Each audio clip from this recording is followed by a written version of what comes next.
দিয়ে চান্স পাওয়ার কটি কার্যকরী স্ট্র্যাটেজি নিয়ে আজকে আলোচনা করব।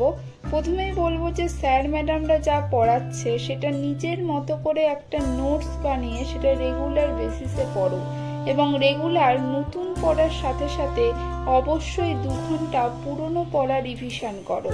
আর এরপরে বলবো যে তোমাদের যে এনসিইআরটি আছে সেটা কিন্তু খুব ভালো করে পড়ো, যতবার পারো প্র্যাকটিস করো। প্রিভিয়াস ইয়ারের কোশ্চেন যেগুলো রয়েছে সেগুলো বেশি বেশি করে প্র্যাকটিস করো। রেগুলার একই সময়ে পড়তে বসো, ঠিক আছে? একটানা খুব বেশিক্ষণ পড়ার খুব দরকার নেই।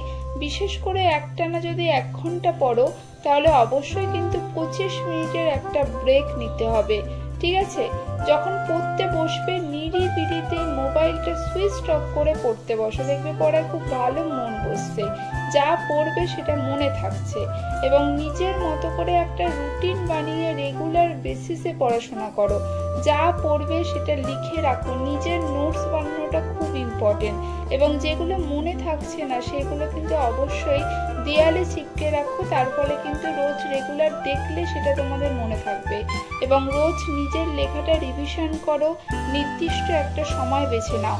পড়ার আগে একটুখানি মেডিটেশন করো, যার ফলে পড়ায় মনটা যাতে খুব ভালো করে বসে। এবং তোমরা কিন্তু ডেলি রুটিন ফলো করে পড়ো, তাহলে অবশ্যই দেখবে তুমিও কিন্তু চান্স পাচ্ছ এবারে।